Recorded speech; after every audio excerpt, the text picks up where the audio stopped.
Welcome one and all to Into the Night, a Moon Knight podcast. A podcast all about some guy in white. And my name is definitely Connor. This isn't the second run through. I said it this time. And I'm joined by an all-star cast of other people who've said their names now that I've said them. I'm Rebecca. Hi. And I'm Ray, rounding out the host for tonight. And this episode 44, we'll be looking at the current run of Max Bemis' Moon Knight Volume 9. It's issue 195, Beware the Collective. So, grab your issues out, sit back, relax, and get your conchu on.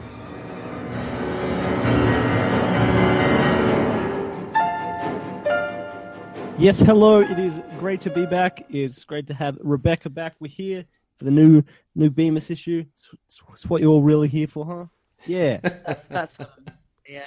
Yeah. Yeah. It's super good.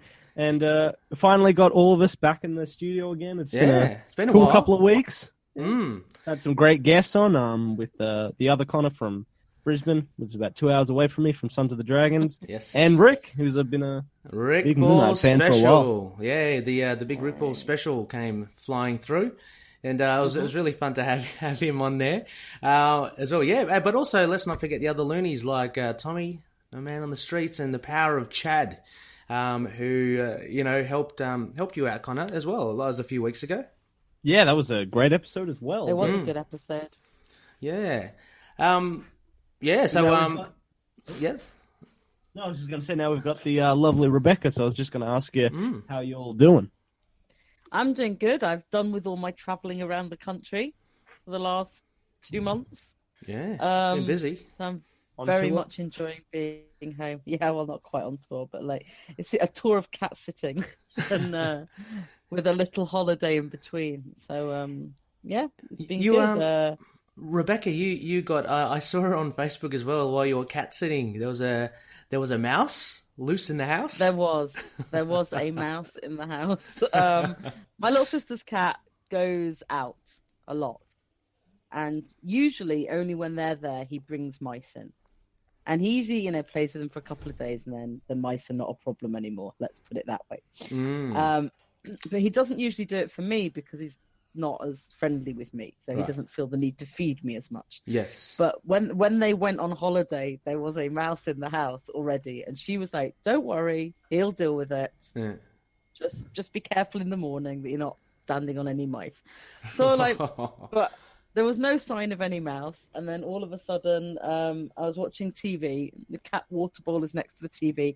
This little mouse pops up and starts drinking from the cat's water. Yeah, that's amazing. I saw the photo. It was. Yeah, so amazing. It's like my favorite photo I've ever managed to take. And then I just had this sense, the cat had forgotten the mouse was there. So he's already out off hunting new things. Mm-hmm. So I have this overwhelming sense of fear that this mouse is going to die in her house. Mm-hmm. And there'll be this body somewhere that we'll never find. So I think, well, if he's drinking, maybe I should leave some food out for him. So every day this mouse is eating the food I've left for him and having a drink. And then it's turned into the size of a Labrador or something. And no, so they get back and they're still, I don't know if the mouse is still here. I get home, I get a message from my sister that the mouse has just been drinking from the water bowl again. So they've all seen him. And she ordered a humane trap. Mm-hmm. She has Amazon Prime, which is the reason I didn't do it. I went and looked at all the local shops, but they didn't have one. So she ordered a humane trap so she could get it and put that mouse out again. Yeah. And but in the end, her boyfriend picked him up and got him out of the house. Oh, good. So the mouse survived. The mouse survived.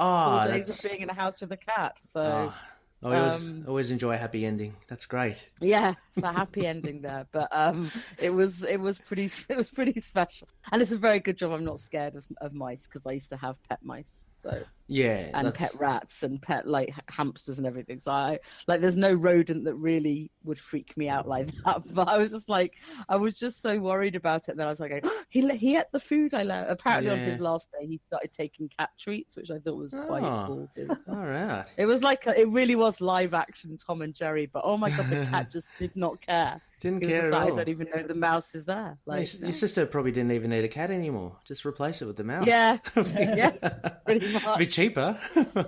It was definitely the most interesting cat sitting for that cat has been, because usually he just goes out all day, and I just sort of see him in the evening, check in, make sure he's all right, and then carry on with things. But he must be used to you to know that he can still come home after going out. Yeah. And, so like the first time I was there was the first time he stayed all night out. Mm-hmm. Ah, yes. Yeah, so he's used to me, but now it's only been this year that he's been like would come up to me and say, "Where's my food?" And, yeah, well, as all good cats do. It's all about the food and what they can do for you. Oriented. Yeah. When will you open the door for me? Exactly. When it will you suits give me more treats? It just reminds us of why we love them so much. Yeah. I've got little Macy right next to me sleeping here, so it's good. Lucky's on my bed. And how about Gibbs? Gibbs only loves me at 4 a.m. now, so I don't see him until early morning. No. Well, Gibbs has been the most vocal, I think, on the podcast out of all our cats. So yeah, he really likes the mic when he's in the room. He does. I don't think it smells enough like him. Yeah, that's true. Yeah. So he's rubbing his head and all that all around it. I can imagine. And just speaking of cats as well. Cat names, Rebecca. We were talking about you're going to get a little kitten. I am potentially getting a kitten. Awesome. We lost a cat in February, and our other cat is quite lonely. So we are waiting for a house check, and we have a little black kitten reserved for us. Excellent. And little cat names, we were talking comic related, otherwise, or Moonlight related. Looking for suggestions. Yeah. Black male cat. Loonies, maybe you can weigh in, drop us a line, and let Rebecca know what her little cat or kitten can be called. I like Rick. If Rick's listening, yes, is not going to be named after any of the characters you like best. Or just anything from the 90s that isn't published anything from the 90s. I don't know. I think Liefeld has a nice tinge to it. No, Liefeld the cat is not going to happen. Or Pouchy. And Rick knows that I like a lot of the same stuff as him, so I'm kind of teasing him. Yeah. But or if anyone can think of a cute shortening of Midnighter, all for that. So I can't. Or Loonies, any Moon Knight related ones. We did throw out. Morpheus was a pretty cool one. Yeah, and you can even call it the Collective. I don't know. No, I don't think so. Khonshu is actually on the list. Oh, Khonshu, yeah. Khonshu would be good. But I don't think I like it enough. As a cat name. It's a little harsh, isn't it, still, as well, Khonshu? It's a little bit... Yeah. I'd get a bird and call it Khonshu. That'd be cool. Yeah. Yeah. I think that'll be well suited. So just speaking again also of Rick as well, what did you guys think of... Oh, you mentioned that you do like a lot of similar taste to Rick as well, Rebecca.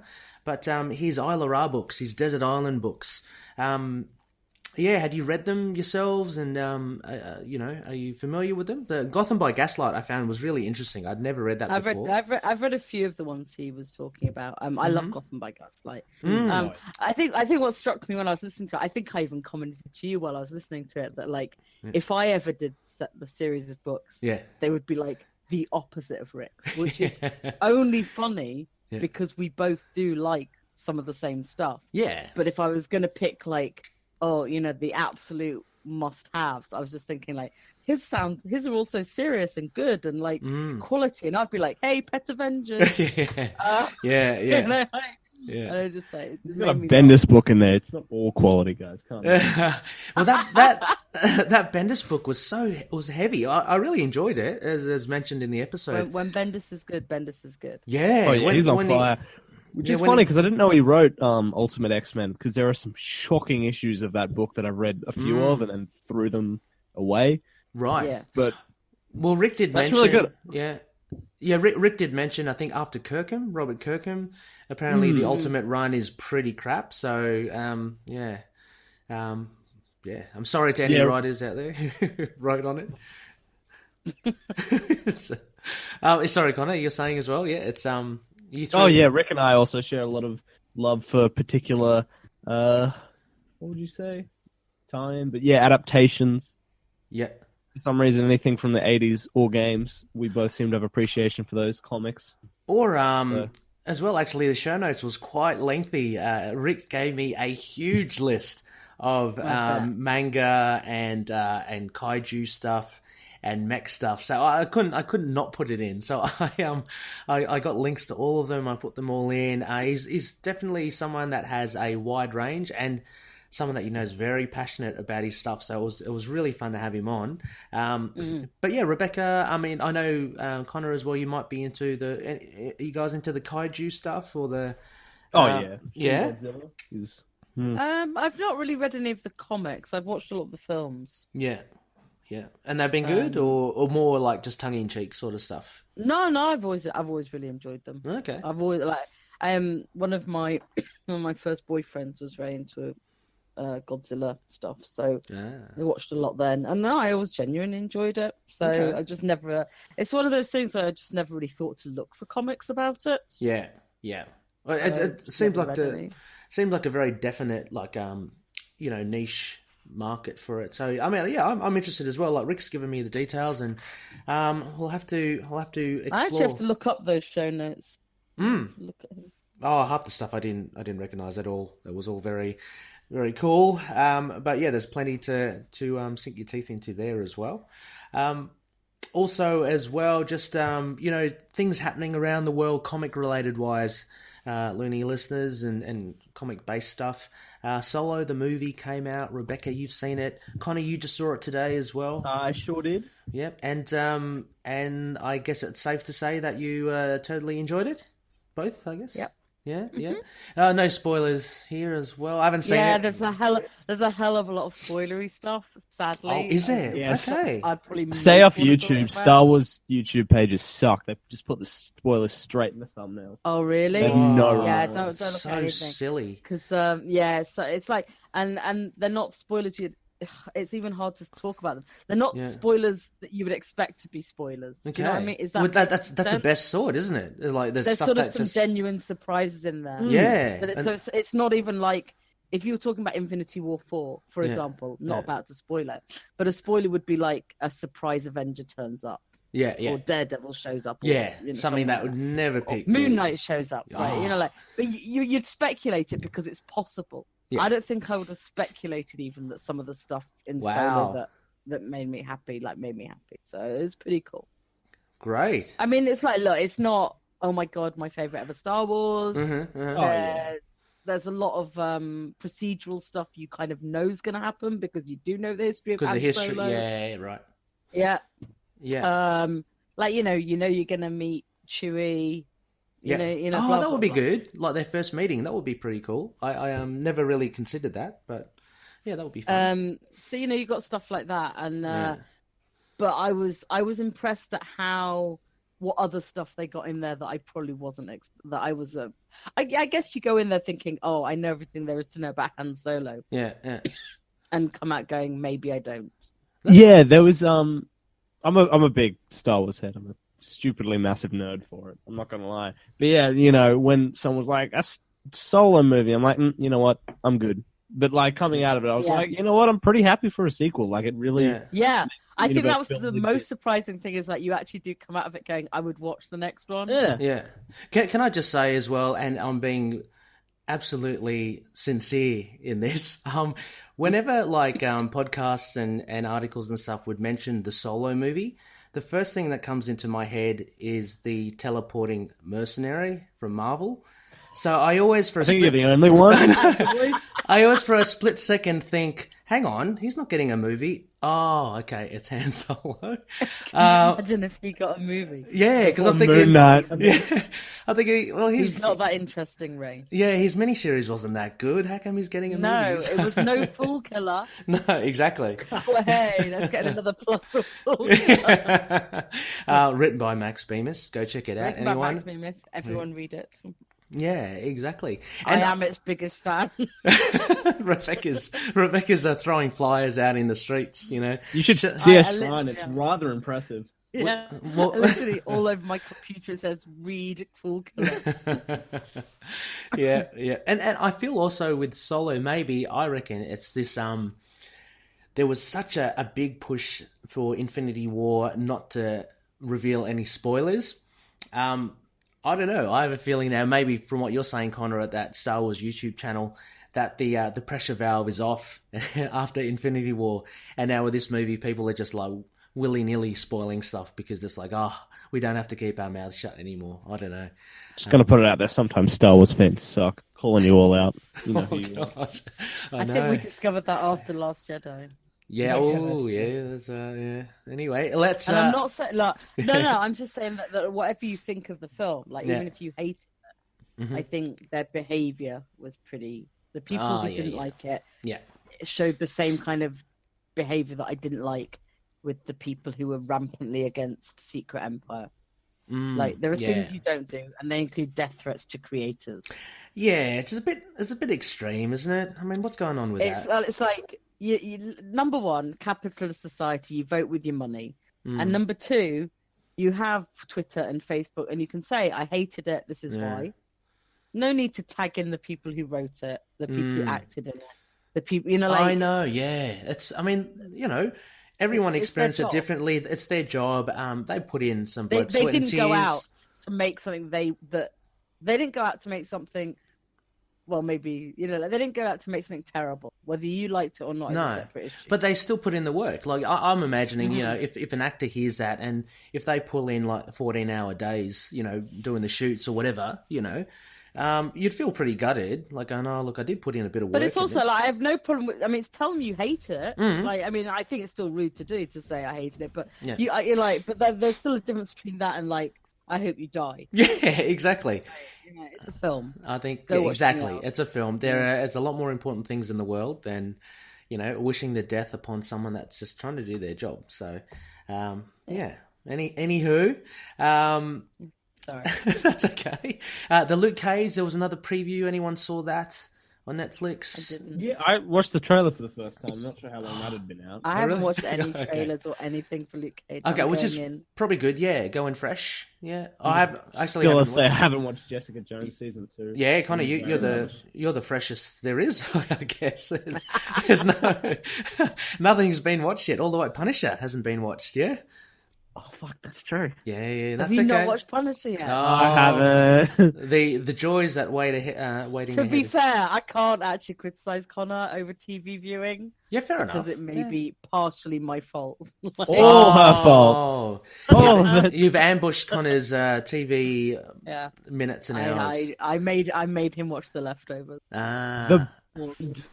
So good. Was it good? All I watched for weeks. I didn't watch anything else. Is it just Rebecca's fault. 1 or 2 seasons, or is it like 3? 3 seasons. Okay. With Justin Theroux for Moon Knight, please. Ooh. Yep. Okay. See, tight-fitting, bulging costume. I've also turned him on to my Moon Knight casting choice. This is very much, it seems very much coloured by you, Rebecca. But no, that's all right. That's good. It's a collective decision. Collective being the main theme of tonight's episode.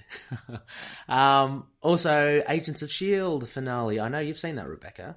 I have just finished it. I finished it just last night. I watched the last 2 back to back. Connor, are you no, I haven't seen on the leftovers? Okay. It is. I don't know. It's very good, Connor. It's worth checking out. It was really good, actually. It did kind of get me. So no spoilers, but it actually got to me a bit. Don't usually do that for TV.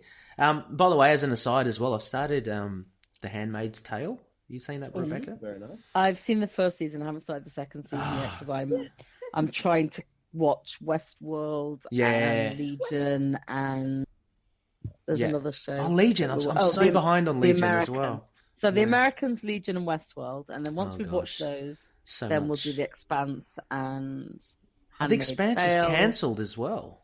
No, it got picked up again. Oh, did it? Oh, okay. Yeah. Nice one. Good one. Yeah, nice.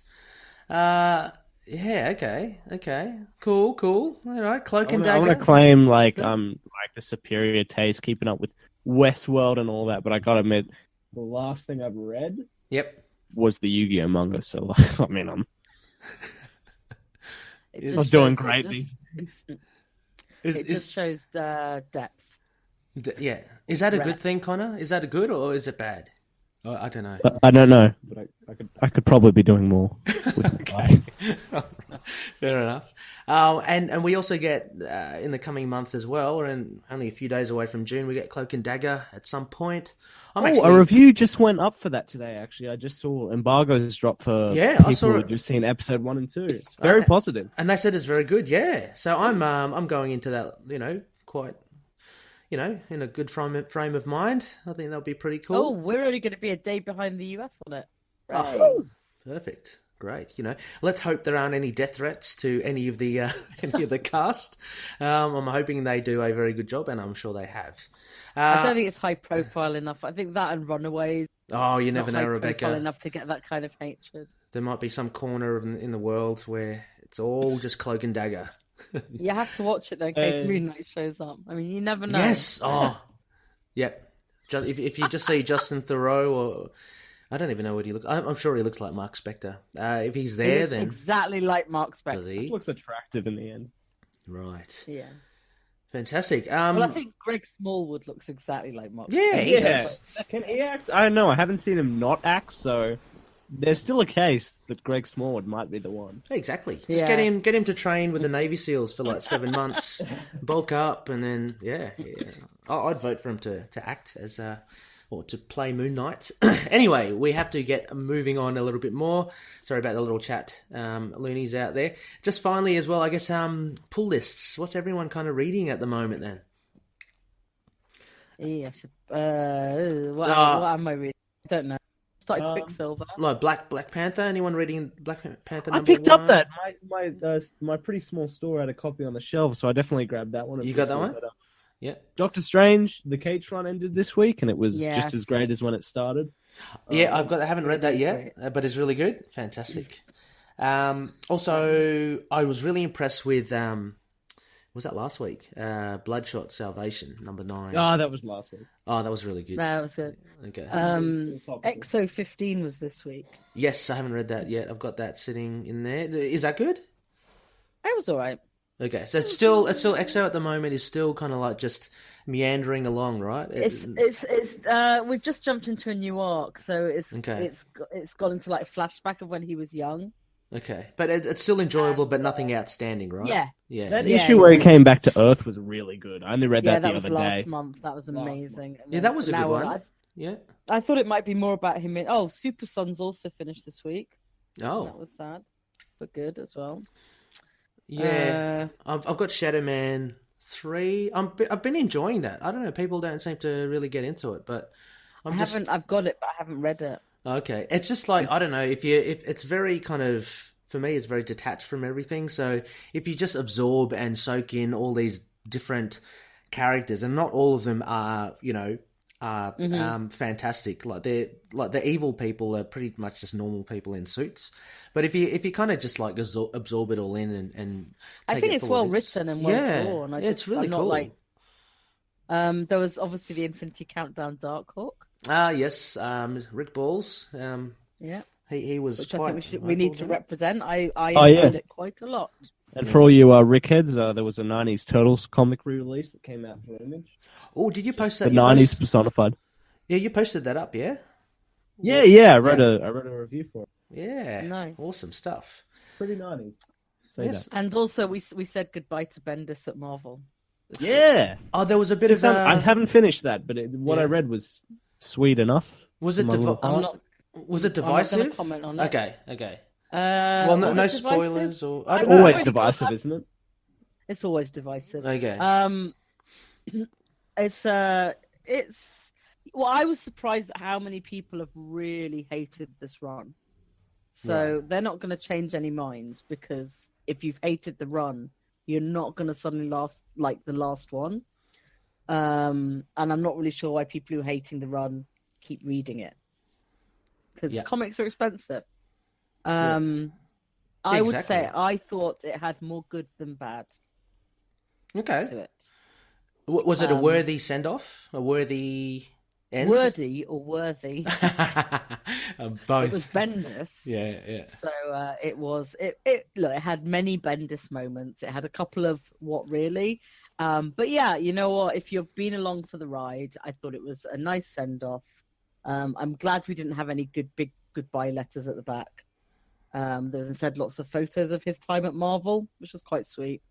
And bye Bendis. Enjoy DC. Yeah. And that'll be exciting. I'm considering getting his Man of Steel series coming out. I've been in good talks with young Connor from Sons of the Dragon. He is a massive. Well, he knows very well that I would be getting it if it was not a weekly comic. But it's a limited series, right? So it won't last long. It's 6 issues, but it's still money. It opens up to him writing 2 separate bi-weekly Superman titles as well. Yeah, I think they're going to be monthly. Oh, they are going. Okay, that makes sense. I think so. Or I had a look. I was talking to the other Connor about it, and I was having a look at the solicits, and I could only see one of each listed. Mm-hmm. But that was in a 5-minute check, so I may be wrong. I'm still. Sorry.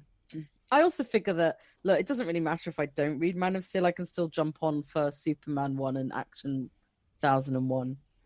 It's just the 6 weeks of paying comics is too much. Yeah, that would now. Yeah, just because there's a lot of Marvel stuff I want to buy. Oh, it's exploded, hasn't it? The Marvel stuff. It's gone a bit nuts. We say this every year, it sounds very, very familiar.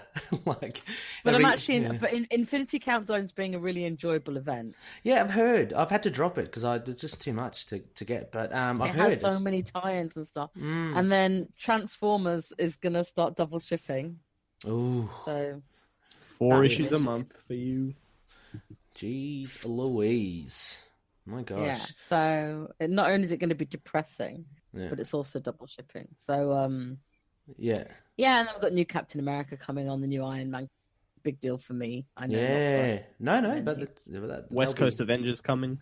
Yes, West Coast Avengers. Kelly Thompson. That'd be great. It's an interesting lineup, but it seems like a continuation as well from her Hawkeye anyway as well. So I think it's going to be pretty cool. It's going to be so cool. I'm going to look forward to picking that one up as well. Oh, they have to be very picky because my gosh, there are so many titles from Marvel. So, and it's not like DC are being slouches either. No, exactly. There's a lot of good comics out at the moment, and it's getting a bit overwhelming again. Yeah. Anyway, a lot of stuff to read there, Loonies. Let us know your thoughts as well about what you're reading, what's cool. I know there are a lot of Valiant fans in the Moon Knight group as well. We do love Moon Knight, but we do read other stuff as well.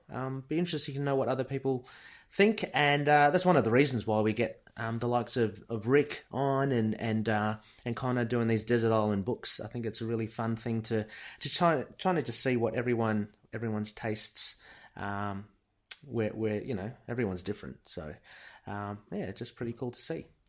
Anyway, Loonies, we'll be right back after this quick word from one of the collective members. Hi, this is Dave. And I'm Stu, and we're from the Signal of Doom. We're proud members of the collective, and you're listening to Into the Night, a Moon Knight podcast.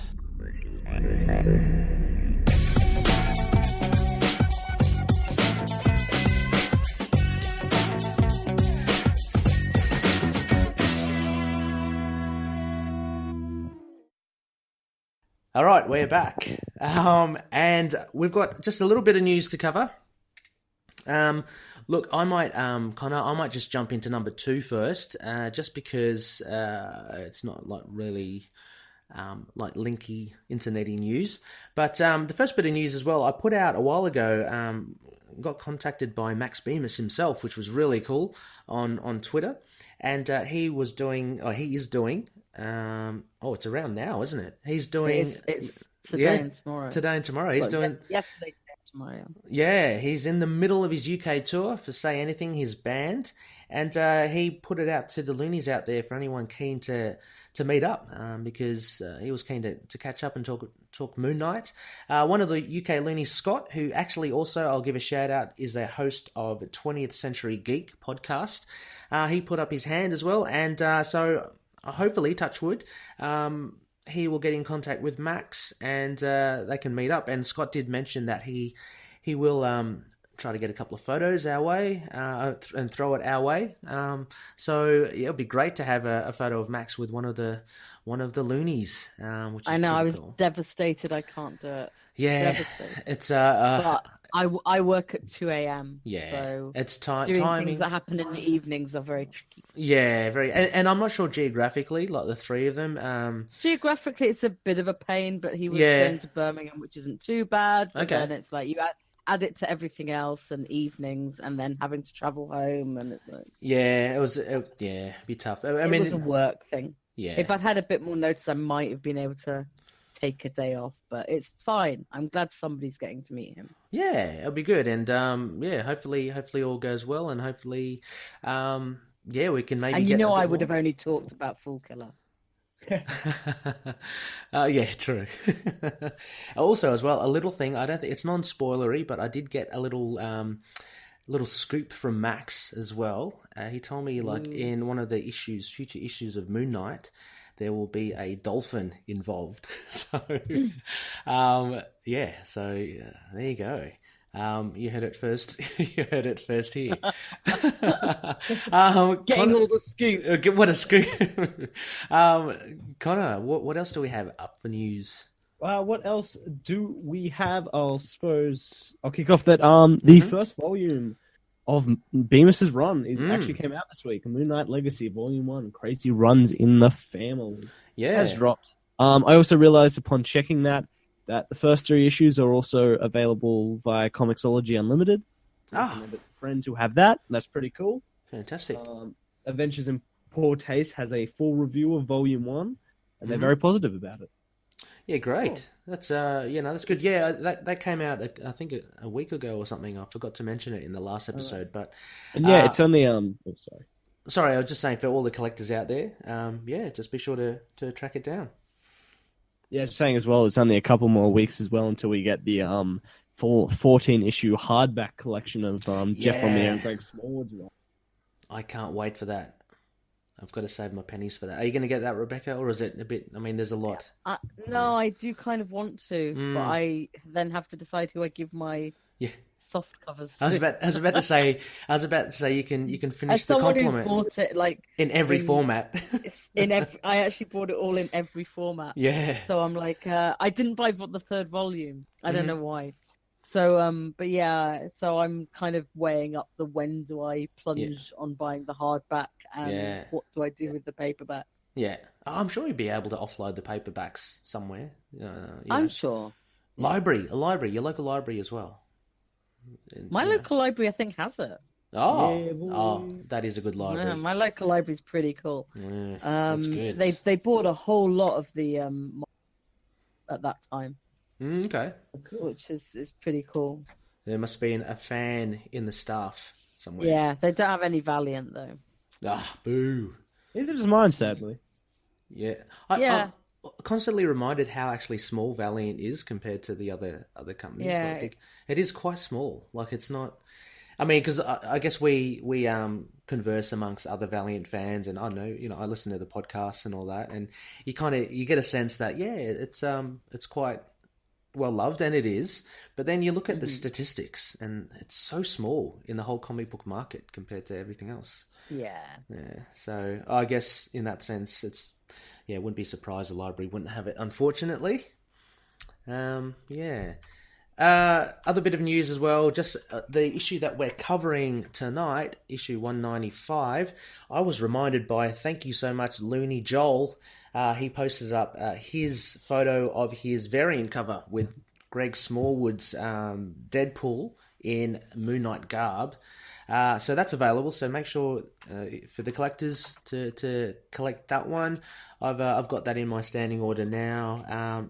Rebecca, have you got that? I know you're a big Smallwood fan.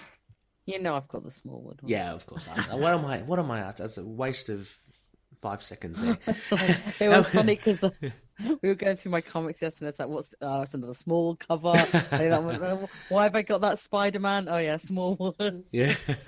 You've just got to, if you have any questions. Oh yeah, it's a Smallwood. It's a Smallwood. Yeah, he'd have his own little short box, I'm sure. Or Probably something. getting there. Yeah, it depends. Like, because you've got all of that helps. And Connor, do you have? Are you picking up the Smallwood one, or you're happy with the Becky Cloonan is the standard cover, which is also a very good cover. Yeah, I got the 195 because my store's not big enough for variants, but leave me alone late enough at night and it'll probably end up at my house somehow. Strong internet connection and a bank card at hand. Healthy bank account. Yeah, that's it. Lack of restraint. It's a good mix. It's a good mix. Yeah, also, what we also have here is, I mentioned earlier, it is a bit of a shout out as well, a spectacle to our loony friend Joel. He actually wrote a double article review on Moon Knight 192 and 193. It's definitely worth a read. I read it this morning. Always well written and always very thought-provoking, so thank you, Joel. It's on Nerds That Geek, and I'll put that up in the show notes as well. I'm not sure if Rebecca or Connor, you managed to read this? No, I haven't had time. Yeah. I've loved all his other ones. Yeah, it's good. It's a nice, sizable, sizable article, but it's enjoyable from go to woe. So, yeah, really good. Number 5. Also, I got this today. Actually, I got this on Twitter through the Spencer and Locke creator, David Pepose. And there's Ringo Awards happening at the moment, which is, I believe, around Baltimore or something. Sorry, Loonies. Mm-hmm. Sorry, I'm Australian. I don't know my geography. I don't know my US stuff. Baltimore Comic Con, and they have their awards. So be sure, Loonies, to vote for all the Moon Knight stuff. So you can vote for Moon Knight as a favourite character, Jeff Lemire, whatever, any writers that take your fancy. Greg Smallwood as best cover artist. It'll be really good.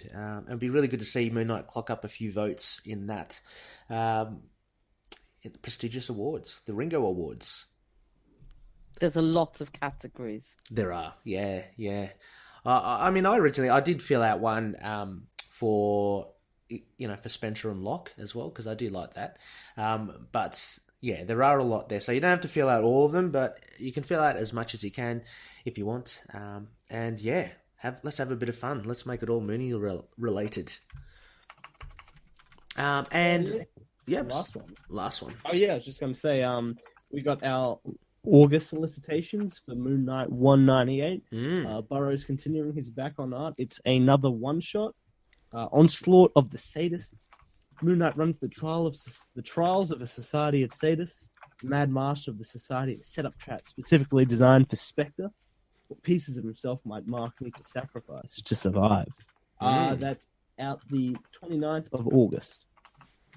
Yeah, that looks, and once again, a very evocative cover from Becky Cloonan. I know a lot of Loonies have already used that as their profile and wallpaper and such. Just really nice image of Moon Knight in the foreground holding one of those oversized crescent, wouldn't even call it a dart. It's a crescent, I don't know, sword or a dagger. And in the background, some crazy, someone likened that to Westworld. Is there like a logo? Yeah, that's like a labyrinth logo-y thing. Yeah. But it's I think it's a fairly standard representation of a labyrinth. Yeah, okay. Yeah. It looks pretty cool. And it's funny coming off the back of a couple of issues before of the preview that was saying Moon Knight in that brain. It kind of reminded me of that. But Yeah, it's fairly similar. But yeah, very cool, very cool. So we've got covers all the way up to August already as well. So we're at 195. We've got another 3 covers that we know, and stories feature. So that's pretty good. And Jason Burrows, yes, back on art there, which is pretty cool. All right. Mm-hmm. Well, that's the news for this week, Loonies. I think it's time that we should go over the moon.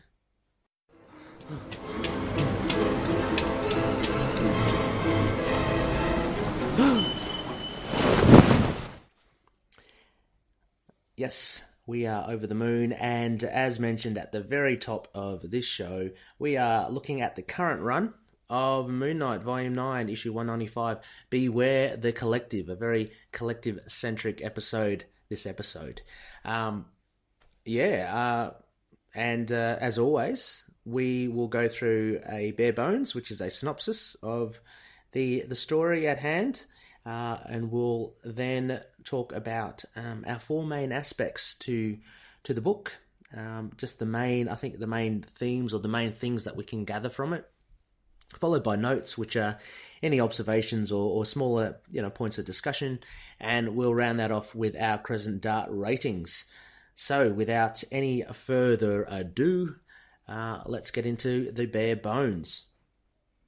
Moon Knight, Volume 9, Issue 193, Beware the Collective, released 23rd of May 2018, with writer Max Bemis, guest artist Paul Davidson, colorist Matt Lopez, letterer VC's Corey Petit, and cover artist Becky Cloonan, with variant cover by Greg Smallwood, and finally editor Jake Thomas.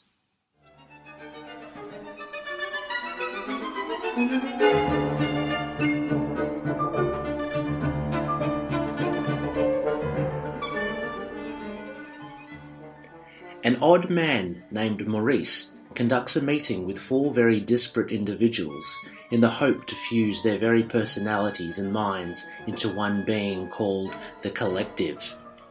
There's Julie, a creative type who writes and collects human skulls; Ty, a romantic nihilist who racks up his sexual conquests in the form of unwashed jeans; Samantha, a lover of hate; and Peter, a nervous social outcast filled with enthusiasm for everyone else.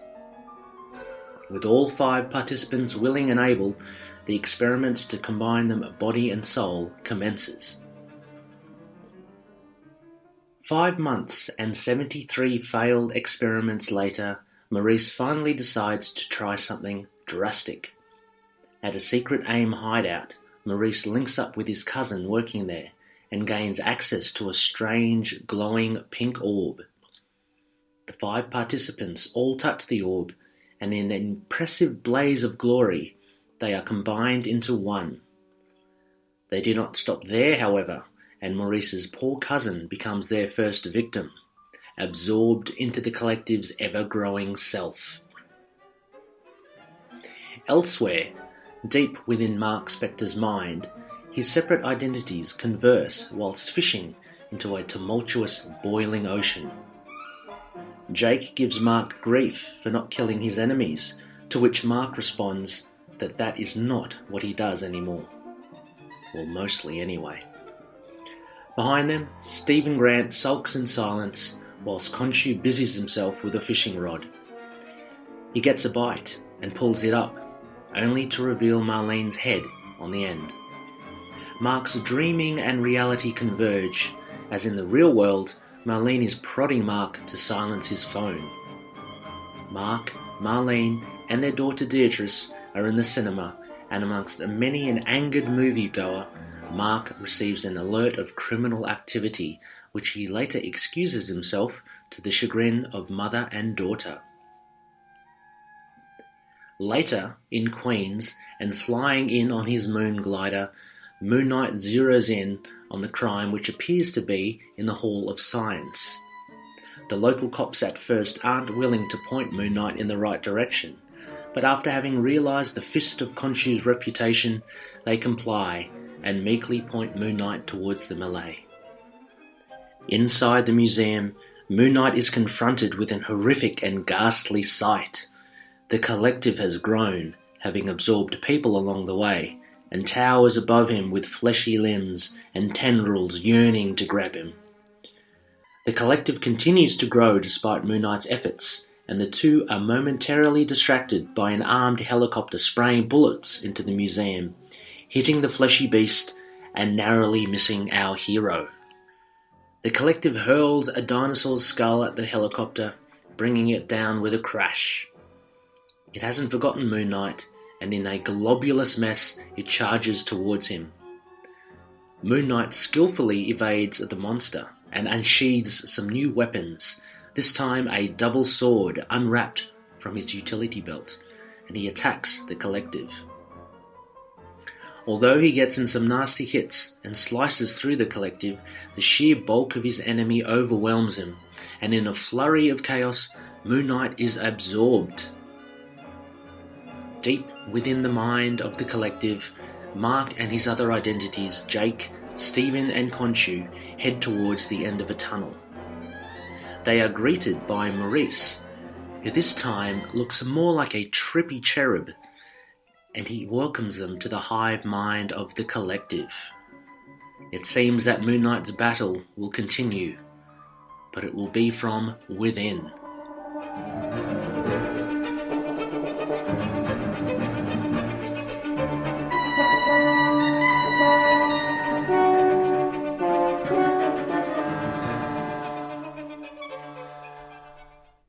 Okay, that was 195.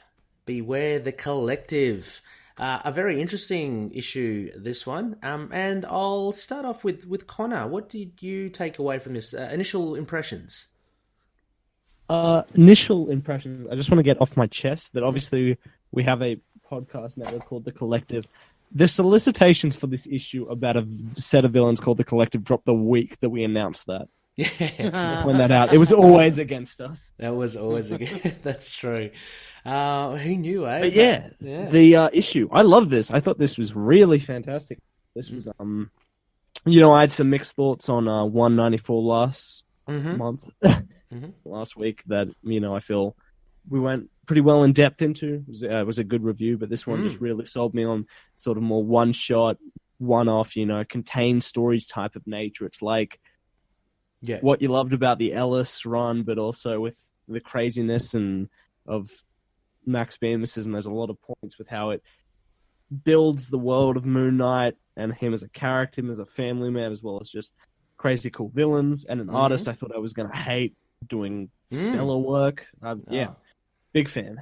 Brilliant. And Rebecca, how about you? I enjoyed it. I thought it was very much, obviously because it's setting up an arc. There's a certain, when we just had a couple of more contained ones. Yes. There was something like kind of, oh yes, I have to wait till next month. But no, I thought it was enjoyable. I was like, it's like Connor just said, it is a bit of whiplash from the last issue. Yeah. But in a good way. Yeah.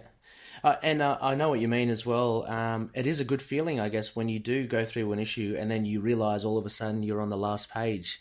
So, if the book flies by, then it must be an enjoyable read. I found this quite enjoyable as well. Similar to what you said, Connor, the first thing I guess that I could take away from it was Paul Davidson's art. I was unfamiliar with his art. I didn't know his art whatsoever. And it just really made a huge impact on me. I thought it was really fantastic. It gave a different feel to the book.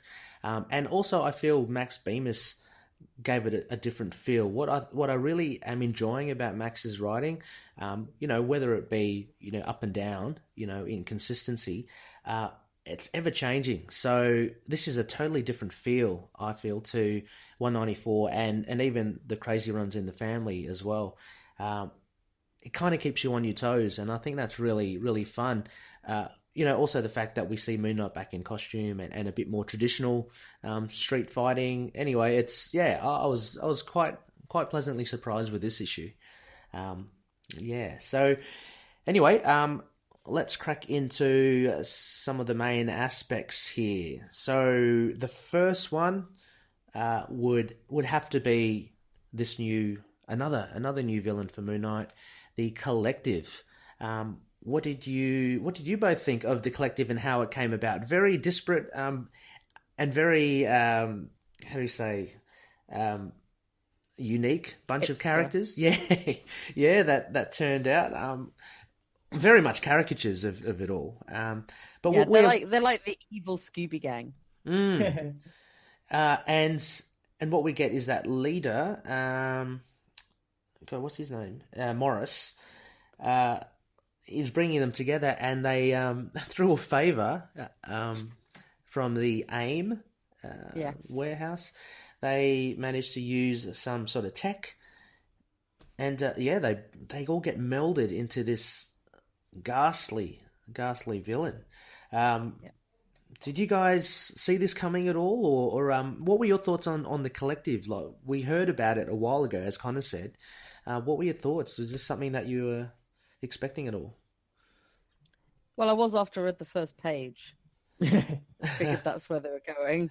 Oh, you mean, okay, yeah, but I mean, even that first splash page, like, you see that the experiments are, it's not, I don't know, it just seemed that I thought they were going to do that in a different way. I didn't expect them for their skin to, yeah. I don't know, I think I possibly thought that might happen. Okay. It's a very comicsy thing to happen. Yeah, I was kind of... And in and of themselves, they're all kind of a little bit, not jokey, but they're all laughable in some way. Mm. Yeah, they are. That's the only way you can really turn them into a baddie fitting of a superhero. Yeah. I mean, I thought, like, at the worst case scenario, it would be like a hulking character, but they'd have the 5 personalities within this, like, big muscle-bound, whatever conglomeration of them. But yeah, not the body horror sort of stuff that we see. I kind of like the body horror more though, because like, if they'd done that, that's a little bit too much like Mark. Yes, it's a bit too similar to Mark. Yeah, not that he's a monster. No, yeah, called out. I was kind of with Rebecca. Like, once you saw, like, the cover really, you sort of notice it now how it reflects the ones inside, but it just made me seem like, when I saw the cover, like just a strange evil organization. Mm-hmm. But you kind of, I was kind of saying, once you hit that first page, it does feel sort of comicsy, but I really like it as well. I think it's super comic booksy. It's great body horror. I love body horror. I think it gives Moon Knight that edge. This is kind of what I want. It's like just super grotesque, ground realism more than supernatural, but I love that for Moon Knight. I think the characters of the collective are really fun. They're crazy caricatures, but they're also, like, really tongue-in-cheek from Bemis. Like, there's a lot of caricatures from, I don't know, I'm even thinking, like, big musos, and there's stuff you notice in other, like, super British books, like the Vertigo and stuff like that makes me really enjoy how tongue-in-cheek it was. But yeah, I think they're a fun villain, which I don't think will stick around. The next issue is the end of their story. Yeah. And they'll probably die after that, but I think seeing them here before they transition to a monster in their crazy ways was just fun. And kind of more than you always expect them to sometimes get away in a Marvel comic. Yeah, I mean... Yeah. That's the great authenticity of it that Bemis obviously didn't shy away from, and that Sobolski at the moment seems pretty cool to have in his books. He speaks pretty highly of Bemis plenty of times. Oh, right. Okay. Yeah, no, that's good. I mean, it's kind of sad to hear, as you're saying, Connor, that next issue will probably wrap things up. I do hope they don't die, and I hope maybe they can escape or something, or, it'd be left in the open at the end, because if it's just the next issue, what I would want to see from it would be an exploration more, because Bemis has spent quite a bit of time on the first page, at least, defining these personalities or these people. So I'd like to see the collective, that entity itself, display these, distinct personalities in one way or another in different scenarios. I think that would be really cool. I mean, how he does that, I mean, I'm not too sure, because you've got basically a guy that's a bit of a Casanova, a bit of a romantic nihilist. You've got someone who's just utterly pessimistic. You get, like an arty person. But I don't know, I think it would be pretty cool if you had that, if you explored the collective as a villain a bit more, and then start showing these traits, because what we do see in this issue, at least, is very much a Morris-led. Or Maurice. I don't know. How do you say it, Rebecca? Do you go Maurice or Morris? I say Morris. Morris, yeah. Morris. He's very much well led. He's very much dominant in the collective entity in this issue, at least. But yeah, I think there's a lot of potential with this villain, and rightly so. Yeah, it's very comic booky. You have seen it before. I was in conversation with a Looney, Dustin. It was very cool, a Looney, and this reminded me of a 90s arc, which is one of my favorites, actually. It's called Lifeform, it spanned across 4 annuals. It went from the Punisher annual to Daredevil to the Hulk, and then finished on Silver Surfer. It was a ripping read. I mean, it's obviously stayed in my memory. It had that much of an effect on me, and it all involved exactly this thing. Basically, this villain, he breaks into, I think it was AIM, steals some virus. It unfortunately gets caught on him, and he grows into this and absorbs all these other entities. But yeah, So AIM are just rubbish at security. They are, yeah. To be No wonder fair, they got bought out. Yeah. To be fair, yeah, exactly. Since DaCosta took over, Yeah, I like AIM as the bad guys. I hope they go back to bad. But yeah, anyway, it's not something we haven't seen before, but I really like how Paul Davidson depicts the Collective. Same. Yeah. It's very pink. Lots of pink in this comic as well. A lot of, yeah. Look, anything to do with elastic skin and all that, it's just totally gross. Totally gross. Yeah. The other aspect I thought would be worth looking at would be, and this got a few mentions from a lot of Loonies, back in Mark's head. So we've got all the personalities fishing. It's the best. It is pretty cool, so isn't it? good. Yeah. It's the best 2 pages in the issue. And again, History Very of Moon pink. Knight. Oh, wow. Not quite, Connor.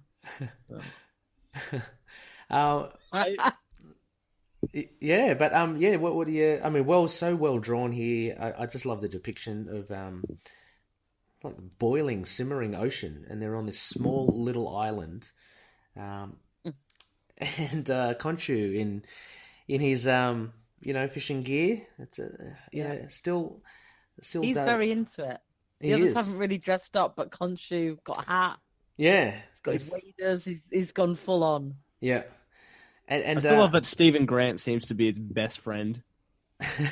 Yeah. Stephen Grant's in a proper huff. He is. He's pretty much. Hey, man. He's sulking a bit, isn't he? He hates fishing.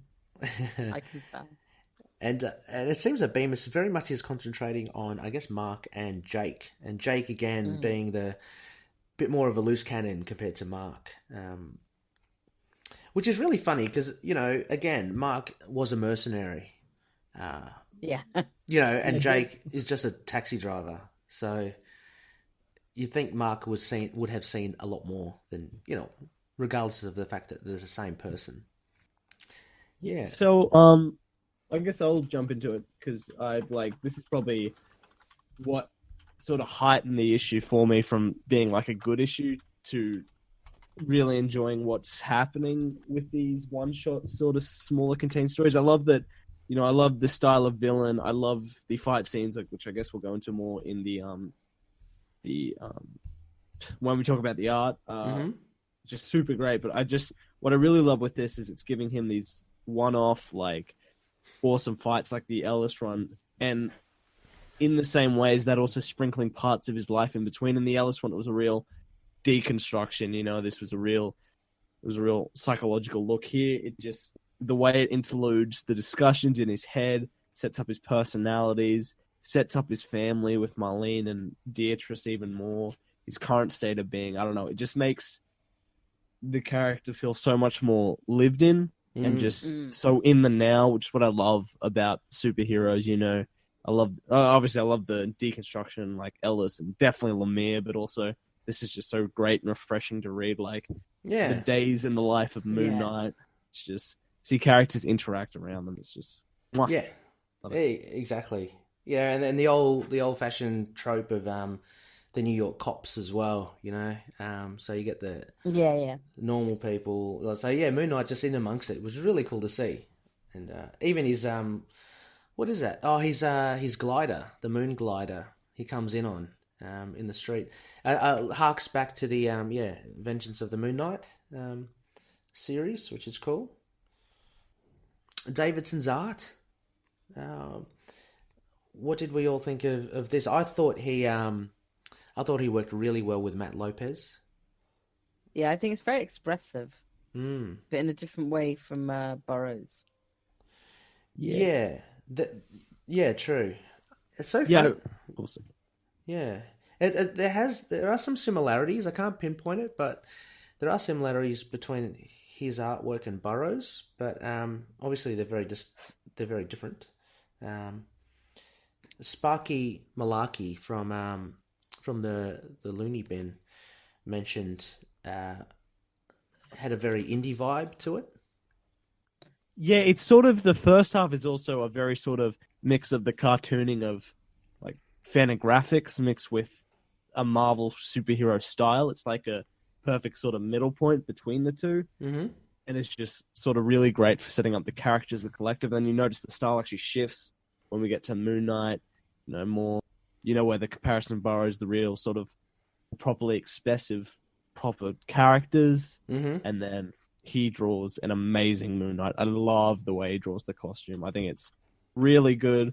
Of the way he draws New York. Obviously, he's the one who's now given us fishing Khonshu. Yes. So, big props there. But also really big props to Matt Lopez, because I think he's really what makes this really stand out. I think seeing this in black and white wouldn't have the same impact. There's such a strong focus on the hues and bright pinks and greens and blues, and it's just utterly fantastic. There's so much atmosphere to it, so much gravitas to it. It's just eye-popping, it's engaging, and it's super. Yeah, I mean, even the flesh color of the collective as well was really well done by Lopez. It's got so much texture and substance to it as well. So it really plays well against the brighter colors, and we get a couple of really cool splash pages here as well from Davidson. Beautiful splash pages. I'd like to know where he gets if there are specific people for his photo referencing for these facial expressions. And there's a splash shot for the digital copy, page 19, where Moon Knight is starting to get enveloped by the collective. Really cool stuff. It's like horrific, but it's also funny. It's just a weird. It kind of sums up, I guess, what Bemis and Burroughs are doing at the moment. Yeah, it's really cool. I like it. Yeah, and the last page as well, as you were mentioning, Rebecca, you're kind of going through the story and you get to this, and then, I don't know, I got slightly disappointed to see that to be continued at the bottom, going, oh, gotta wait. Yeah, I was like, oh. Yeah. So we got a couple of your favourites here, Rebecca. You can see there's a bit of an Iron Man Dodgem car or something. Yeah. Then you got a weirdo Captain America eating a hot dog. On a tongue or something. I don't know what that is. And Spidey eating pizza. Spidey eating pizza. A lot of weird. I don't know what the other references are. Just looking at the. They're the obviously I could see the collective, the members of the collective there. Yeah, because one of them's riding the Iron Man helmet. Oh yes, and she's got the chimpanzee behind that, and there's a teacup behind that as well. Yeah, and then who knows? There's some fairies in there. Some fairies, it's all very cool and psychedelic. It starts getting like that, doesn't it? Like, it gives you that glimpse on page 20, when Morris comes in with that butterfly, hyper-coloured butterfly, and he's in nappies, and something's weird. Something weird's going to happen. And I mean, you've got someone with like dissociative identity disorder in a collective, so it's going to be fun. I was about to say, I was a bit hesitant to say that as well, but the same, it is going to be fun to see how they work together and how they address Mark, because he's a unique character, isn't he? And that was the last point as well, the last main aspect basically of Moon Knight being absorbed into the collective. When I first saw this as well, I was quite shocked because the whole thing about the collective not getting any skin contact, otherwise you get absorbed. That first panel where Mark's really trying to get away, and towards the bottom where their fingers get onto his face and it starts kind of getting all gooey. I was like, oh my gosh, how's he going to get out of this one? I'd like to see what Mark's happy place is. Yeah. When he was saying that, go to your happy place, I'm thinking there's nothing that can help you now. But having said this as well, I guess there's a redeemable quality in that if Mark can get out of this, which we know he will because, he's not going to... hopefully the others will be able to come out of it as well. But at the moment, it's can be very interesting. And as you say, with his DID, how they deal with that. That's... I guess that's for that short and sharp, quick issue. There was just all very traditional, classic kind of battle. And again, Mark, Moon Knight, fighting something way beyond his pay grade. We've seen it time and time again, but he doesn't shirk at it. And, even seeing this globule of a monster, he still goes for it. He wanted street level. Well, yeah. I mean, this is technically on the street, but oh god, I don't know if you call this street level. But yeah, I think it pretty much is. Yeah. Yeah, I think. Well, maybe not actually, no, but whatever. Yeah, I mean, who knows? There's some weird. I'd like to actually, hopefully, I don't know if they'll wrap this up in the next issue, whether we find out a bit more about the machine that they used, or what the hell it was, or what is going on. Is it purely a science thing, or is there some sort of mystical or magical element to this? We'll have to see. Anyway, any notes, any little observations from this issue that you'd like to talk about? I think we've probably covered most of it. I mean, like I said, it was very pink. Yeah. Which I love. It doesn't look like any other comic I'm reading. No. Which is cool. Yeah, I really want to see Matt Lopez do more books after this. I think he's got he's phenomenal just from these He's definitely on the radar. Yeah. Oh no, for sure. And Paul Davidson. I mean, I'm just looking at the comparisons, and kind of you touched upon it before. Like the first half or the introduction to the book, the style is very caricature-y. And then if you go to the wonderful Inside Elsewhere in Mark's mind, where you get that nice kind of pinky feel with the green sea, just the way it's drawn, it's a shift in style that Paul Davidson does, and it's really nice. It's I don't know what you call it. It's not more realistic, but it is less of a cartoony quality than the first half. It's a subtle shift. It is, yeah, because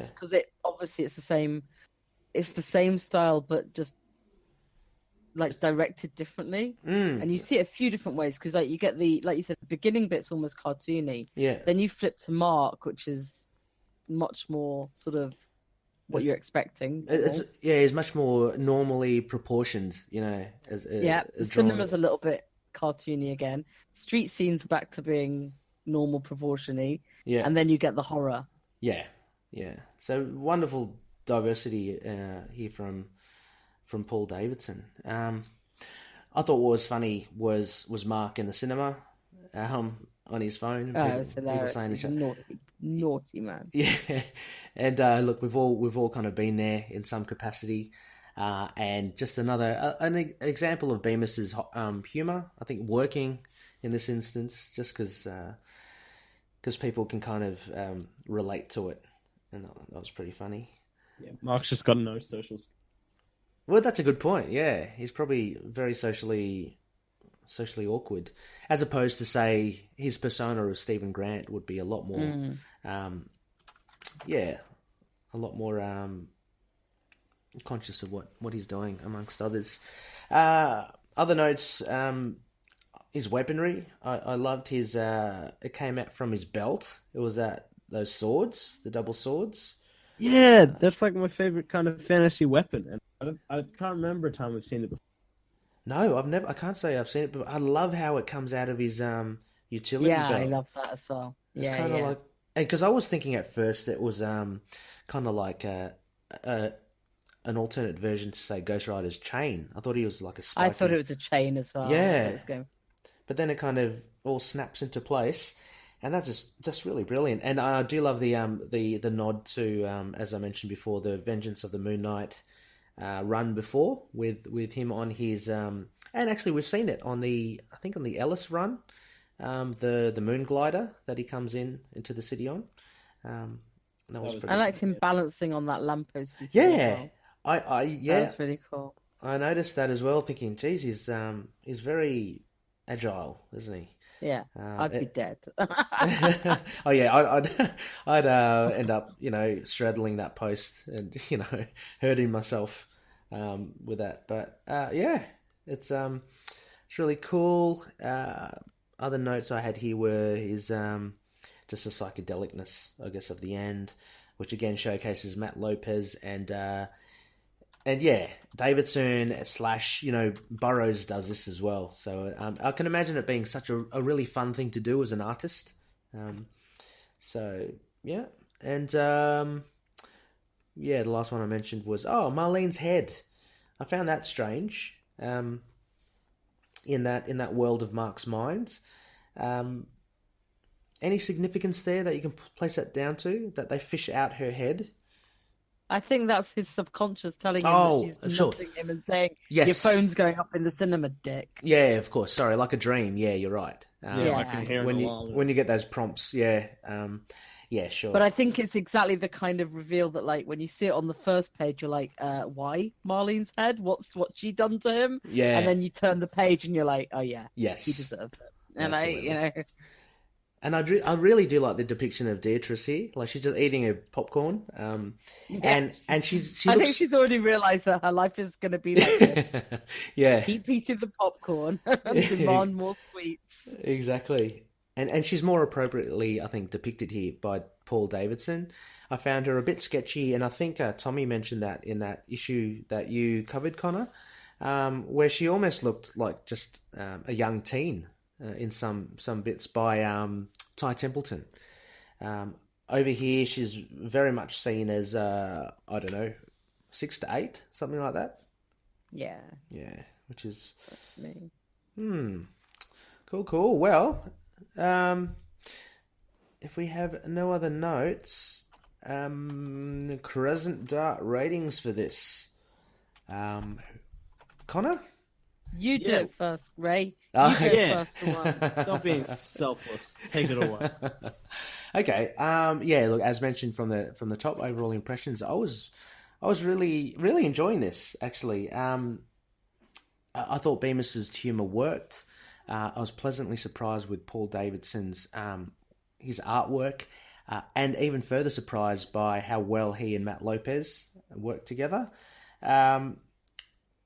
Yeah, I totally enjoyed the elsewhere, like in his head.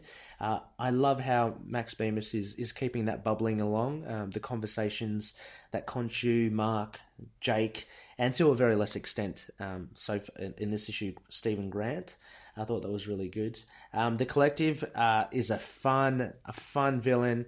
Not to say that I didn't like The Truth or Sun King, but we got a bit of this. I mean, the Sun King shoots fire, but this is horrific, and yeah, this kind of monster is something that I don't know, I've been craving for in Moon Knight. Like, he's come up against some supernatural stuff. So having said that, I'd give it a solid 4 Crescent Darts out of 5. I think I won't go too crazy with it. But I think 4 is a decent mark, and I'm very much looking forward to next issue. So, yeah, more pluses than minuses in this one. How about you, Connor?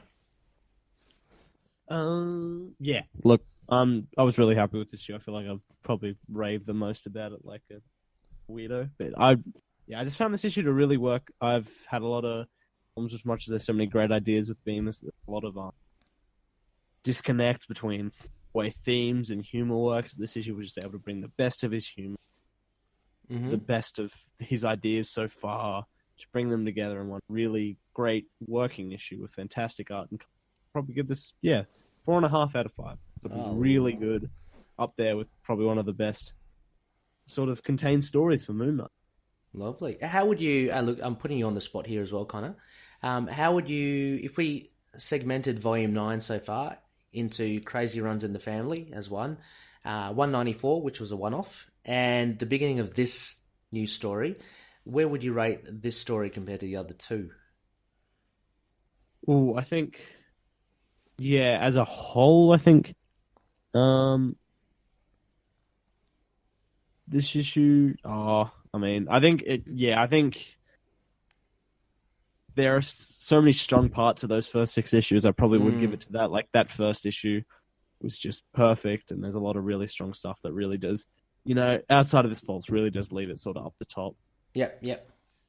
Okay, no, fair enough. I just curious as well. Yeah, I don't know, and this being a part 1, like the kicking off of the arc, as Rebecca said, I don't know. I tend to get very excited at these sorts of things. I mean, let's not forget 188 was a blinder of an issue as well. So yeah, true. I think I'm the other way.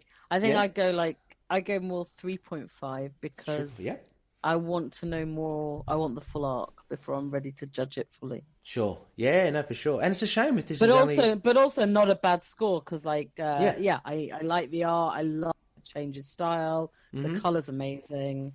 Color's fantastic. I'm up for whatever story's about to be told, but I'm not quite willing to go, yay, it's amazing until I've seen how it is, I guess. So I'm holding back a bit. Yeah. Well, one of the things, one of the sticking points for me always is the voicings. And I guess this hasn't had the chance yet to not do that properly, I guess, as well as kind of really shine. But one of the down points I found from Crazy Runs in the Family was there were a couple of those issues that, they all kind of sounded the same, which was really off-putting. Bemis' writing. I found this issue, the characters all seemed kind of well-rounded so far. I mean, it's only one issue, but yeah. Cool. So I'm looking forward to seeing what happens. Yeah. Oh, it's definitely piqued some sort of interest and curiosity as to. And it is nice to see him out superheroing. Yeah. I think a lot of Loonies have been yearning for that, so it was good to see. Even if he immediately got captured and sucked into the collective. Yeah, but it's not a bad thing. I'm sure he can fight them from the inside. Yeah, true. Well, yeah, that's the thing. Is it another mind games thing then that we're going to get next week? But look, we got him with his swords and him crashing through on his glider and classic costume. Really good stuff. So 3.5 from Rebecca, 4.5 from Connor, and 4 from myself. So 8, 12. That rounds out to 4. There you go. I can work that out. My maths is totally gone. It's My terrible. maths is terrible, but I can do that one. I was thinking 12, quick. What's that divided by 3? I can't believe it. Oh, Ray. That's terrible. Terrible. That's terrible. Hey there, everyone. I'd like to tell you about the YouTube channel I Am Your Target Demographic. If you're a fan of comics, we have plenty that you'll enjoy over there, including a series called Heroes Like Us that explores comic characters of all sorts of different identities. And we even have a series that defines words that are used in nerd culture that you may not know what they mean. So you can check us out by heading to YouTube and searching I Am Your Target Demographic, or look up IAYTD on any social media outlet. All right, well, that pretty much does it for the review, but we aren't finished yet. We actually have a whole heap of Looney feedback for in our Spectacle section. So I'm wondering if we can go through these. Maybe we pick one at a time. Rebecca, do you want to grab the first one? Levi. Yep. Khonshu fishing was all I needed to see to know this was going to be an amazing issue. Seriously, I loved it. We got to see Mark having a nice family moment with Marlene and Dia until it's interrupted by some superhero business, which I hope continues to be a thing going forward. We get some nice references to the fact that, yes, Moon Knight does exist within the greater Marvel universe, which has always been a given, of course, but it's been missing from most of the last 2 runs. And we get a new villain that opens up even more opportunities to delve into Mark's psyche and let all the various personas interact as individuals. It's just wonderful, and I couldn't be happier with how this run is going. Yes, thank you, Levi. Yeah, I mean, a lot of sentiment shared by us as well, which is great. What was the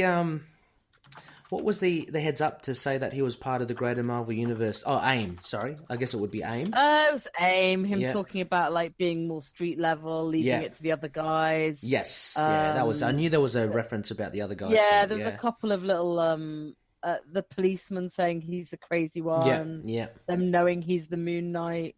Yeah. There's actually quite a lot. He's not wrong. We've had very little of that, so it almost stood out to the point of you're like, oh, this is weird. Like people actually know who he is. It's Yeah. like, of course they do. We're just not used to it. Exactly. Yeah, and that was the great pickup. Like, and even when he meets the collectors, and they're saying they were going to wait for the Avengers or some real superhero. Yeah. So you've even got the Avengers reference there. Oh yeah, probably waiting for the Avengers. Yeah, or some real hero to try and put us down.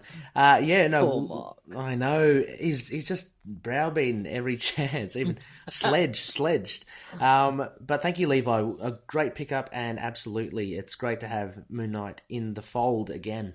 Connor, do you want to take the next one? The next one is from David Watkins, who said, "I'm still deciding how to feel. The new villain is creative.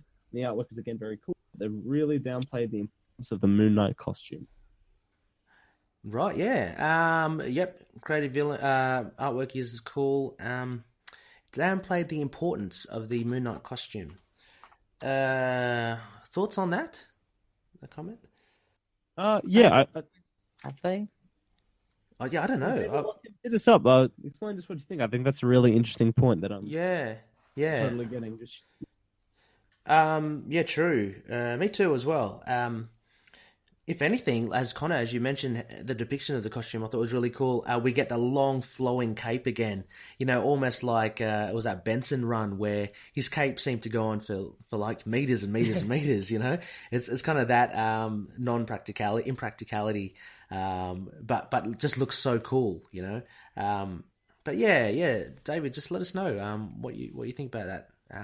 Yeah, unsure.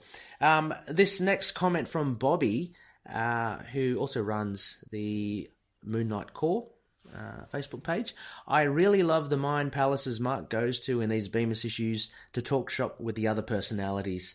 Jake giving him shit for not killing Sun King or Busherman and the possible repercussions of that felt pretty on point. Mark describing himself as a hero who mostly doesn't kill people feels like the fairest way to reconcile stuff like the Houston run with how he's generally portrayed as non-lethal." Yeah, yeah, true. I mean, yeah, the elsewhere depictions of Mark talking to himself and the other personalities are really good. Yeah, Mark. Yeah, I guess it does kind of address that Houston run. I mean, because I always see Mark as a mercenary, so calling him non-lethal, and it's funny how he does mention he mostly doesn't kill people. But actually, having said that, it does tie in with him trying to, as Bemis showed, have that massive guilt of being a merc and trying to mend his ways. So yeah, I mean, I guess it aligns with that sort of retelling of Mark. Yep. You got quite a good one there, Rebecca, from Chad. From Chad. Yep. When I started reading this one, I was concerned that the star was really going to change Moon Knight's appearance and kind of turn me off from it. Happy to see an intact and proper Avenger. The fishing scene was probably my favourite excerpt from any recent Moon Knight comic. Between Jake pitching Mark shit over his unwillingness to kill, his sarcasm involving Bushman's digits, and Conchu's amazing rustic regalia, this is a very rich tidbit. I'd like to also add Stephen calling Conchu K-Man. Yeah, it's so good. You go, K-Man. Yeah, you got this, K-Man. You got this, K-Man. Then back to Chad. He said, "Swords, hell yes. When our boy ripped those out, I was super excited to see some quality melee. A bit let down over the fact the fight was so short, though. I'm chomping at the bit to see how the Moon Squad plays with the collective unconsciousness, dropping a preemptive 4.5 absorbed skin shaft." Thank you, Chad. Yeah, and again, very much on the same wavelength as all three of us, I guess. Really cool to see. Swords, hell yes. Yeah, I really did enjoy that as well. And totally agree as well. I think just because it was so fun and we hadn't seen it for a while, I was hoping to see more fighting. Although seeing him slash through the collective with his sword, blood splurting everywhere was just, can I say, joyous? It sounds a bit weird, but it was very gratifying, I thought. But yeah, 4 out of 5. I share the same. Connor, you have the next one. I sure do. Chad, we got Dustin Kurtz, who says, "I really enjoyed this issue. The fishing scene was really cool. I love seeing the different personalities interact with each other. Fishing Dad Khonshu might be my favorite Khonshu. Glad we're all in agreement. Yeah. Marlene's head was so jarring, really shocked me at first. Collective's a really interesting villain, like anything I've seen before. I love the body horror aspect of it. Reminded me from the Master Fallout 4, which I love. I imagine the Collective talking a bunch of different voices too. I really like the art in this issue. The colors pop. The cover is amazing as well. Finally, the final scene really has craving for the next issue and see where it goes. Absolutely, Dustin. Exactamundo. Yep. Yeah, Khonshu. He's fast becoming a bit of a cult, no pun intended, favourite. The way Bemis has depicted him is actually made him really quite fun, and I'm sure it might rub some fans and some loonies up the wrong way, with Khonshu being meant to be quite this vengeful spirit, but look, it's very different, and each Moon Knight volume is different, and it's good to see that he's getting some love, old Khonshu. Okay, I've got the next one from Hector. He said, I didn't like it, don't like the humour, last issue was decent, regardless, I would like Bemis to fire truck off Sharpish. So Hector, yep, very, he's very, very passionate about this, not liking it too much. Look, I did reply to Hector just saying, well, it's not everyone's cup of tea, and of course, if you don't like it, that's totally fine, and hopefully maybe after Bemis and Burrows, something will come along that you might like a bit more, but yeah, and hey, that's it, isn't it? I mean, writing styles can't appease to everyone, but thanks, Rebecca. Corey Hardiman says, as much as I miss the dark and humorless tones that help make my Moon Knight my favourite character, I still really enjoyed this issue. I'm not sure how I felt about the sword belt, but I certainly loved the way it was used. It's just kind of out of place seeing a character use a new weapon for the first time. I think I like it. I'm not sure, but I love the way he dismembered the Collective with it. I also really like the callbacks to previous runs. The same colorist as previous issues, but his work seems to blend much better with this art style. Overall, it was a very enjoyable issue, and I look forward to the next one. Thank you, Corey. Yes. A bit unsure about the new things being introduced, but look, hopefully we get more of the swords. I reckon. Hopefully more of the sword belts. I just love how it's just like, it's so practical. It just wraps around the waist and then kind of click clacks together. I Got think some really different sizes and quality. Fantastic. I want to see his bow staff in and everything. So, let's not forget he's a master of all weaponry. So he's more than capable with swords, which is really cool. But thanks, Corey. Thanks for that. Connor, the short one here? Yeah, Tim Webster sort of following up from what we've all said about the nice follow-up from previous run. Saying that Belt Sword might be an upgrade to the Moon Sword from Vengeance. Yes. It was Greg Hurwitz that really wrote Vengeance of the Moon Knight. So he really did introduce a lot of weaponry and armory to Moon Knight around that era. I like a lot of it, like the carbonadium, is that how you say it? Armor, which was memorably used in that run where he holds up some debris or part of a facade or something, and he slips out of it, and then you see Moon Knight in his underwear because he left the carbonadium suit kind of strengthened and acted almost like a what do you call it, a fulcrum. So very cool. Sorry, kind of maybe grab the next one as well. That was quite a short one. We got very active in the Looney bin. Great person in the group, Daniel Lula, saying, I was actually okay with this issue. Not gonna lie, the sword belt was the cutting was grand. Mark looks way too much like Bruce Wayne in some panels. Boy, Stephen Grant continues to be underutilized. But considering how much I dislike the latter half, aka 189 onwards, the Sun King arc, it was alright. It's a light-hearted, pulpy, like occasional dark moment to make me feel like a like a blam, then built up, but solid 2.5 to 3 stars for me. Yeah. Thanks, Danielle. Yeah, that was yeah, fair enough. Yeah, he did look a little bit like Bruce Wayne. I like to think that Bruce Wayne looks a little bit like Mark Spector. So, so let's just run with that. Interesting as well that Danielle, from 189 onwards. So the first two seem to be pretty cool. Look, and I'd have to agree to a certain extent as well with that run. There were a couple of flat bits in the middle. I thought it picked up towards the end as well. But as the sword belt gets a mention again, and it's quite funny how we all love seeing him slash through things with it. So I don't know, a bit morbid there.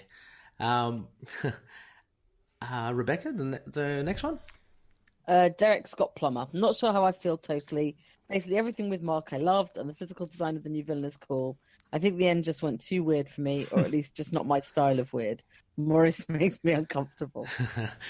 Yeah, totally agree with you, Derek, with Morris being a bit of a weird fella, especially when he's in nappies and he's got butterfly wings. Yeah. It was a little weird, but I thought it was fun. I thought it was a good weird myself. I thought it was, didn't seem too out of place from Bemis's other stuff. So, no, it gave me a little flashback to the Doctor and the Authority. Right. There you go. There's a deep little random from me. Is that from my learnings from Rick? Is it from Wildstorm? Yes. Thank you, Rick Ball. Run. Lovely. Lots of psychedelic sort of consciousness. Yeah. In there. Yeah, right. No, it's very intriguing as to see what will happen next. And we have another comment from Josh Johnson, frequent Looney. Now, this is a great issue, pretty funny, and the art was pretty good. It definitely got the bad taste of the previous issue out of my mouth. It sort of felt like a throwback to the later end of the Mark Spector Moon Knight run with a gangly, incomprehensible-looking villain that was all extreme. But I think that's kind of fun. Glad Mooney is back in costume, and I like the addition of daggers to his arsenal. The best scene in the issue is the fishing. I liked that he tied up a few loose ends regarding Sun King and the truth, and the banter between Mark and Jake was funny, specifically Jake making fun of the comic book trope of villains who stay alive constantly, coming back to start trouble. My only complaint about this issue is the realisation that our boy Mark is one of those dickheads on his phone in the movie theatre. Come on, mate. I'd like to think they're watching Infinity War in that theatre. Oh, awesome. Yeah, good call. Yeah, that'd be hilarious. And he's ruining everyone's experience. Overall, pretty good issue. 4 Fisherman Conchus out of 5. Oh, thank you, Josh. That is a good call. Yep. I hope they're watching Infinity War and Mark just going, why am I not part of this? And so he just uses his phone.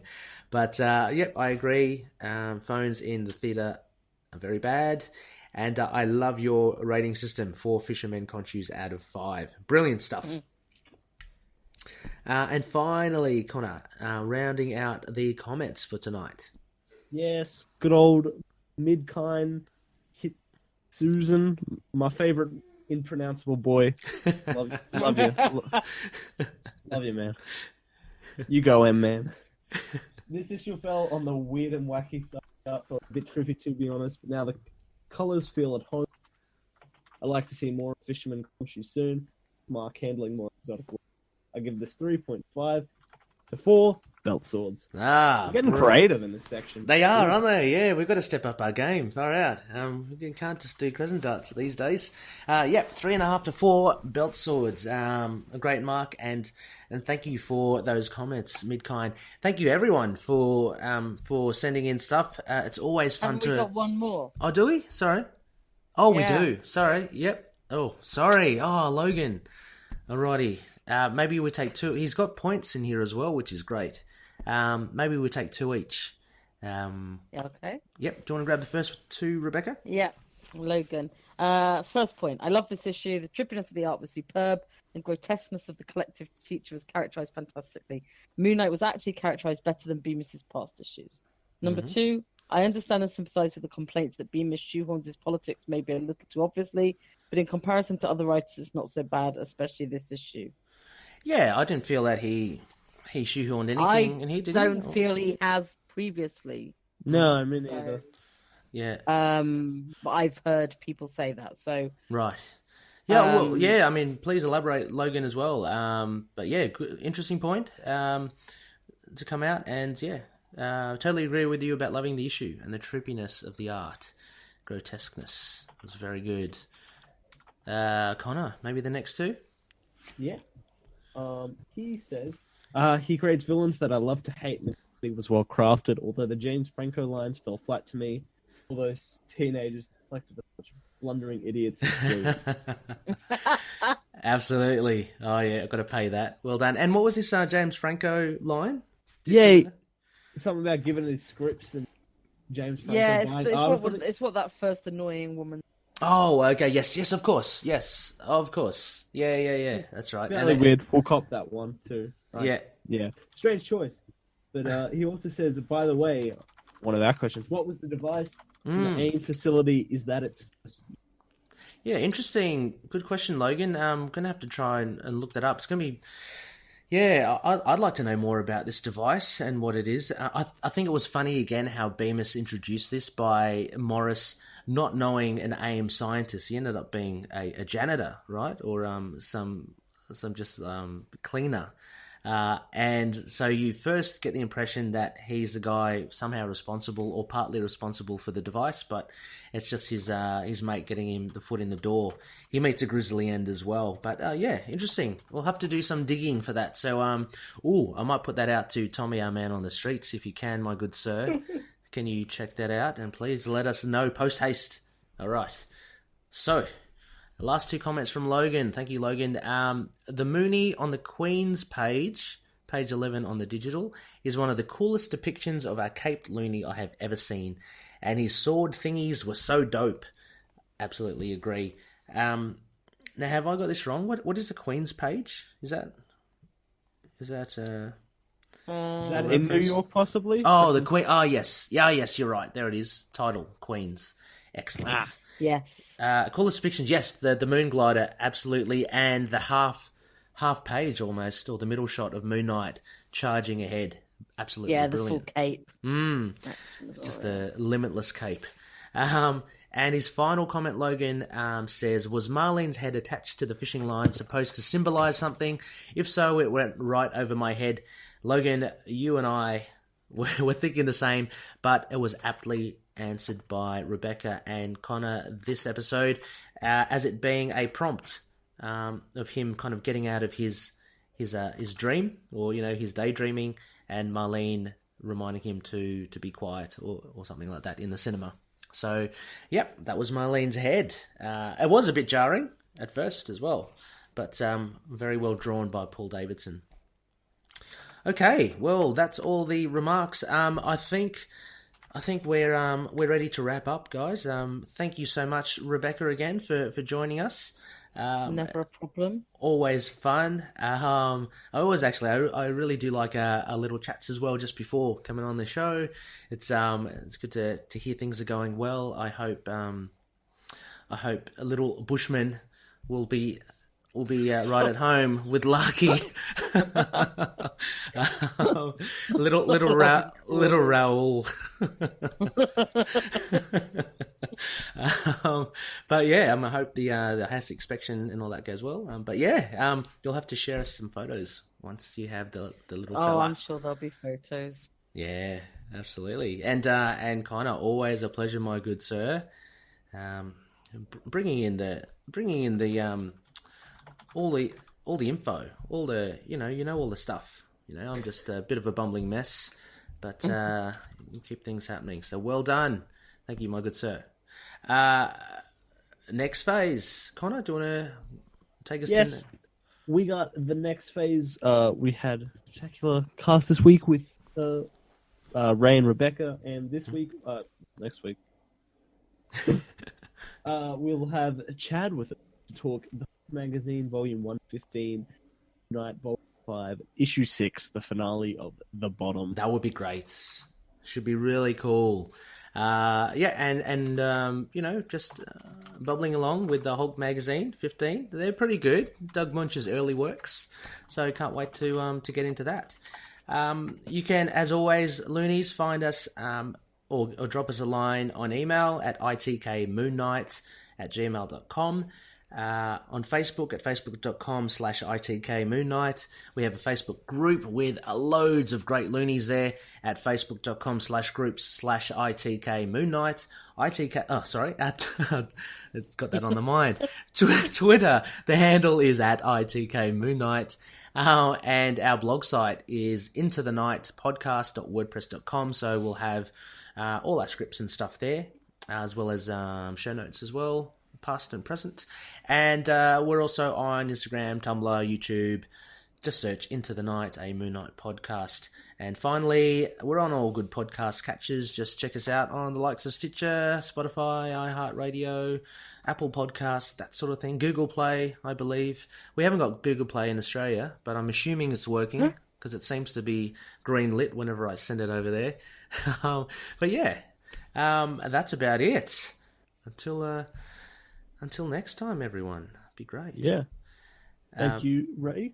Thank you, Rebecca, as always. Thank you.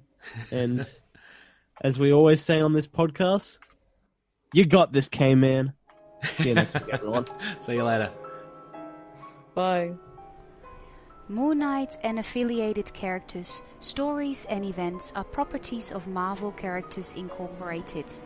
Materials used and discussed within the podcast are intended for critique and review purposes only under the fair dealing concept of the current Copyright Act. The views, information or opinions expressed during the podcast are solely those of the individuals involved and do not necessarily represent those of the copyright owners.